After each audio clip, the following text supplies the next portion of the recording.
Hey guys, how you approach finances in your 20s can have a massive impact on the rest of your life. But at the same time, your 20s are for making mistakes, right? Now, I know I've definitely made my fair share when it comes to money, and so I wanted to share my stories with you guys so that you can learn from my mistakes. Now, in case you're new around here, my name is Nima, and welcome to the channel. I'm a corporate executive with over 15 years of experience in both sales and finance. My videos break down complex financial concepts to help you on your financial journey, whether you're just starting out or if you're already a seasoned pro. So let's jump into today's topic, which is 6 financial mistakes I made in my 20s. Now guys, the first mistake was not actually investing the money in one of my retirement accounts. Now, this is way more common than you would probably think. I got my first 401k when I was about 26 years old. Yeah, I know it was super late, but it was the first job that I got that actually allowed me to contribute to a 401k through the company.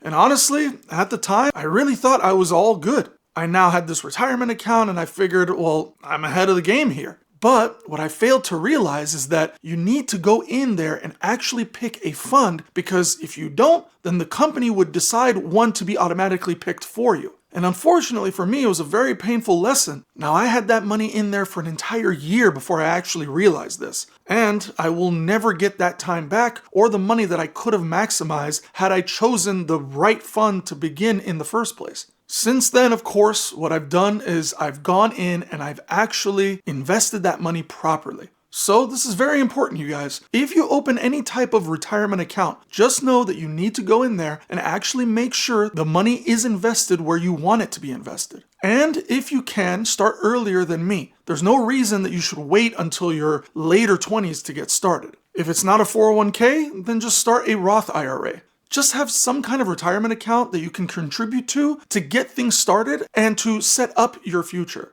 Now guys, on to my second mistake, and it's kind of embarrassing to admit, but that was buying a used car with a much higher interest rate than what was available at the time. So when I was 20 years old, someone crashed into my car and I very quickly had to go and get a new one. It was kind of a stressful situation, and so I just went to the first dealership I basically saw. Now the representative at the dealership basically talked me into a nicer car than I initially went in there for, of course, and they also talked me into getting a 10.9% interest rate. Now guys, that was back then in 2009, and interest rates around that time were only about 6.59%. So it's very possible that I could have even gotten like a 7 or 7.5% interest rate had I gone to a credit union or my bank for a personal loan or an auto loan. But I didn't do that, and instead I went with the dealership's financial services, which was a total ripoff. They charged me almost 11%, and I paid additional interest when I could have easily saved 4% extra every month. Now, that doesn't sound like a big deal, I get it, but only a 4% difference actually makes much of a difference. A 4% difference came out to about $78 extra per month, and that was just for the same exact car. Guys, I mean, I was a broke college student, and at the time, any extra money would have really helped me. So even that extra $78 a month was a lot to me. So guys, be mindful. Remember to shop around for different interest rates. Don't just jump at the one that's offered to you automatically. I still remember to this day that the representative that was helping me at the dealership basically tried to say, oh, well, it's better for your credit. You need to have some debt to pay it off so you can build your credit. So the dealership ended up making money off of both the car and the loan. And so I had to end up paying it off as quickly as I could, and ultimately they lost a customer in me because I just ended up never going back to that dealership again. So guys, please learn from my mistake. This is your lesson. If you are shopping for a car, just buy one within your budget if you can. If, of course, you can avoid a loan completely, obviously that would be the best decision. But if you are going to get a loan, shop around. Don't just go with the dealership's rate because it's probably not going to be the best one. In fact, they will try to milk you for your money. Now guys, my third financial mistake might be controversial, and that was me initially thinking that I did not need a financial advisor. The financial services industry can seem complicated, but having a knowledgeable advisor can actually simplify things a lot for you. Now, while it's true that investing has become more accessible with mobile apps, the expertise and personalized advice from a financial advisor can be invaluable. When I was in my early 20s, I was very intimidated by investing. I thought financial advisors were just out to make money off of me, but I quickly learned that a good advisor is actually incentivized to grow your wealth. This is because by them increasing your money, they make money too. It's all about finding a well-reviewed, trustworthy advisor who aligns with your financial goals. I still have some of my money with a financial advisor, and even though I might be able to invest it better myself, it's reassuring to know that I have someone managing my side investments without me having to think or even worry about it. Diversification is key, guys, and having a professional handle part of your portfolio can honestly be a really smart move. For example, I checked my returns recently, and while the market has been down, my advisor has helped me navigate through it. It's important to remember that the market fluctuates constantly, and having a professional guide can help you stay the course and make informed decisions. They can also provide insights and strategies that you might not have maybe considered on your own. In the past, I might have lost out on some returns by not fully understanding the market itself, but having a financial advisor has provided me with the peace of mind and a more balanced approach to investing. Now, of course, some of you might be concerned about the fees that they charge or what have you, but even though they do charge a fee, typically that could be just around 1%. But with that 1%, the value that they provide can really outweigh the cost, especially if you're not confident in managing your own investments alone. Personally, I think the S&P 500 is a great option for many, but having a diversified portfolio managed by a professional can offer additional benefits and reduce your risk. So, while I initially didn't think that I needed a financial advisor, I've come to really appreciate the expertise and the support that they provide. It's all about finding the right balance and making informed choices that align with your financial goals. Now guys, the fourth financial mistake that I made, while not necessarily a huge one, but a very common one, and that was that I was selling my stocks too early. Now guys, this is a public service announcement to anyone and everyone who is unaware. You're taxed very differently depending on whether you hold a stock for 1 year or if you're keeping it for longer than 1 year. So let's break this down. If you hold a stock for over a year, you are taxed at that long-term capital gains tax rate. But if it's under a year, you're taxed at the short-term capital gains tax rate. And there is a major difference in these tax rates. So here's a look at the tax rates for you guys to see. This is for a single person, and it could run you anywhere between 0 to 20% depending on your earnings. But if you're married and you're filing jointly, it's a little bit different and a little bit easier on you and your spouse's wallet. But on the other hand, if you see the short-term capital gains tax section, you'll see that you're taxed a lot less if you hold a stock for over a year. Now, if it's held under a year, you can be taxed as high as 37%, whereas if it's over a year,